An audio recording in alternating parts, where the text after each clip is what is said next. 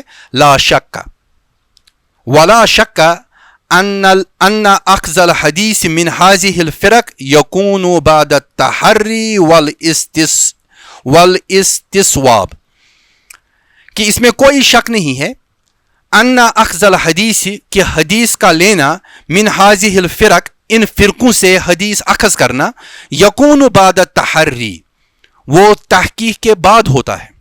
جن لوگوں نے لی ہے انہوں نے باضابطہ تحقیق کی ہے کہ کیا ان فرقوں کے ماننے والوں اہل بدعت سے حدیثیں لی جا سکتی ہے، جس سے لینا تحقیق کے بعد جائز ان کو محسوس ہوا تو ان سے لے لیا، والاستصواب، اور درست کے بعد لیا ہے، پوری تحقیق، اپنی تحقیق مکمل کر کے انہوں نے غور و خوض کے بعد ایسی جماعتوں سے، ایسے فرقوں سے حدیثیں لی ہے، وما ذالک الاحتیاط فی عدم الاخذ، لیکن اس کے باوجود احتیاط اس میں ہے کہ نہ لیا جائے، حدیثیں نہ لی جائے ایسے فرقوں سے جو گمراہ فرقے ہیں، جو بدعتی فرقے ہیں، لأنہ قد ثبت ان هؤلاء الفرق كانوا يضعون الاحاديث لترويج مذاهبهم، کیونکہ بتحقیق ثابت ہوا ہے کہ یہ فرق جو ہے، یہ فرقے جو ہے، یہ حدیثیں وضع کرتے ہیں اپنے مذاہب کی،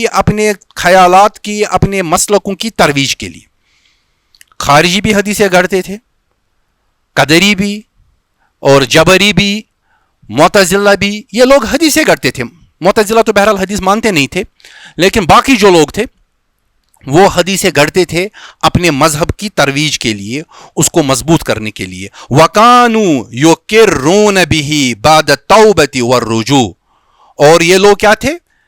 یہ اقرار کرتے تھے اپنی اس سنت کاری کا، اپنی اس فیبریکیشن کا، بعد التوبۃ والرجوع، جب وہ توبہ کرتے تھے اور جب وہ رجوع کرتے تھے، پھر وہ کہتے تھے کہ ہاں بھائی ہم نے حدیثیں گڑھی ہے اپنے مذہب کے دفاع کے لیے، اس کی ترویج کے لیے، واللہ عالم، اللہ تعالیٰ زیادہ بہتر جانتا ہے۔ تو یہاں پر تفصیل کے ساتھ صاحب کتاب نے وجہ بتائی کہ کیوں اختلاف ہے ائمہ حدیث کا اہل بدعت سے، اہل احوا سے، اور دوسرے گمراہ فرقوں سے، دوسرے گمراہ مذاہب سے حدیث لینے میں۔ آپ نے بھی دیکھا ہوگا بخاری کے یہاں کوئی راوی ہے اور اس کے بارے میں کہا گیا ہے کہ یہ شیعہ ہے، تو امام بخاری نے اس سے لی ہے۔ تو پہلی وجہ یہ ہے کہ یہ تحقیق کے بعد ہے، یہ پورا جب امام بخاری نے غور و خوض کیا اور دیکھا کہ اگر یہ راوی شیعہ ہے تو اس کی حدیث کو لیا جا سکتا ہے یا نہیں لیا جا سکتا ہے، تمام عوامل کو سامنے رکھا، پھر اس کے بعد انہوں نے اس سے لیا۔ لیکن وہ امام بخاری ہے، وہ جانتے ہیں کہ کس سے لیا جائے گا اور کس سے نہ لیا جائے۔ اسی طرح دوسرے محدثین بھی، ہمارے لیے یہی مسلک ہے کہ احتیاط اس میں ہے کہ حدیثیں نہ لی جائیں ان سے۔ تو تحقیق کے معاملے میں بہت ہی سٹرکٹ رہنا چاہیے، کیونکہ قرآن کے بعد حدیث جو ہے وہ دین کا سورس ہے۔ اگر کوئی ادھر ادھر کی حدیث آ گئی تو دین کا سورس جو ہے گدلا ہو جائے گا، جس کا نتیجہ یہ نکلے گا کہ دین گدلا ہو جائے گا۔ تو اسی لیے صاحب کتاب نے جب یہ بحث مکمل کی تو آخر میں لکھا واللہ عالم، اللہ بہتر جانتا ہے کہ ان اصحاب نے جب حدیثیں لی تو کس بنیاد پر لی۔ بہرحال انہوں نے لی، ہمارے لیے یہ ہے کہ ہم اس معاملے میں احتیاط کریں اور ایسے روات سے حدیثیں نہ لیں۔ بہرحال یہ محدثین کا شعبہ ہے تو وہاں پر وہ زیادہ بہتر جانتے ہیں اور وہ کس سے لیں اور کس سے نہ لیں۔ تو اب یہ پوری بحث جو ہے اس کو سمیٹنے کے لیے ایک حدیث میں بیان کرتا ہوں، بس اسی پہ بات مکمل ہوگی، تاکہ کیونکہ ایک وجہ ہے کہ بدعتی راوی جس سند میں ہوتا ہے اس کا کوئی خاص نام نہیں اس حدیث کا، تو ایسی حدیث کو ہم کہتے ہیں کہ بھئی یہ مردود حدیث ہے، کوئی خاص نام ہم اس کو دیتے نہیں۔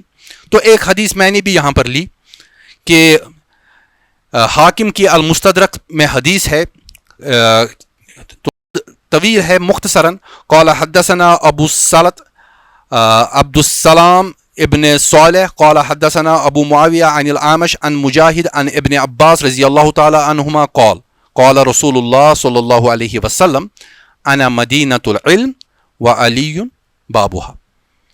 کہ رسول اللہ صلی اللہ علیہ وسلم سے عبداللہ ابن عباس روایت کرتے ہیں کہ رسول اللہ صلی اللہ علیہ وسلم نے کہا انا مدینۃ العلم، کہ میں علم کا شہر ہوں، وعلی بابها، اور علی جو ہے وہ اس کا دروازہ ہے. بہرحال یہ حدیث ہے، بہت ہی معروف ہے، اکثر محرم کے دنوں میں تو ہر جگہ ہمیں نظر آتی ہے. یہ حدیث مستدرک میں بھی ہے اور دوسرے لوگوں نے بھی اس کو بیان کیا ہے. اس کی سند میں یہاں پر جو سند ہے اس میں ابو معاویہ ہے اور عامش ہے.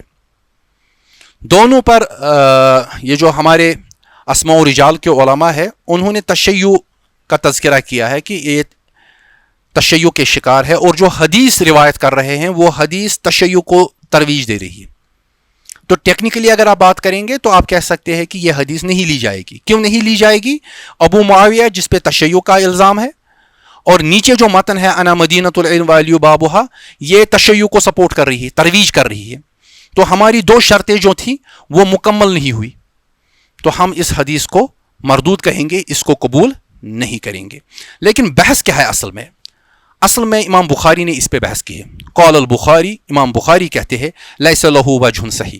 یہ حدیث جو ہے ابن الجوزی نے اس کو موضوعات میں لایا ہے، تقریباً 10 سندیں بیان کی ہے. میں نے اس کو اپنی کتاب میں بھی نقل کیا ہے، سنہ ہجری میں جو میرا اس میں تعلیقات لگی ہوئی ہے اس میں میں نے اس کو نقل کیا ہے کہ ابن الجوزی نے موضوعات میں 10 سندیں لائی ہیں، اور امام بخاری کہتے ہیں لیس لہ وجہ صحیح، کہ اس حدیث کی کوئی سند ہی صحیح نہیں ہے. تو جب کوئی سند ہی صحیح نہیں ہے تو حدیث قابل قبول نہیں ہے. وقال یحییٰ ابن معین، ابن معین کیا کہتے ہیں؟ وہ کہتے ہیں انہ کذب لا اصل لہ، یہ تو جھوٹ ہے، اس کی کوئی بنیاد ہی نہیں ہے.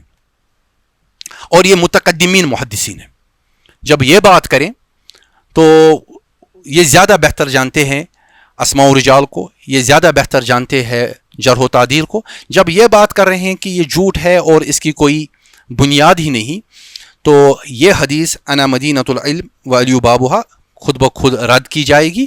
اور ایک اور وجہ ہمارے لیے یہ بھی ہے کہ ابو معاویہ جو ہے اس پہ تشیع کا الزام ہے، اور موضوع حدیث جو ہے وہ تشیع کی ہی ترویج کر رہا ہے، تو فنی طور پر بھی اس کو قبول نہیں کیا جائے گا.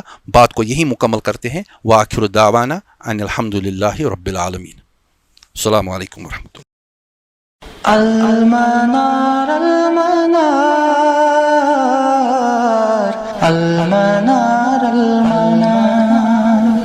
المنار المنار المنار المنار. اے امین علم و فن، اے حکمتوں کے انجمن، تجھ پہ نازاں ہے چمن، تجھ پہ نازاں ہے چمن.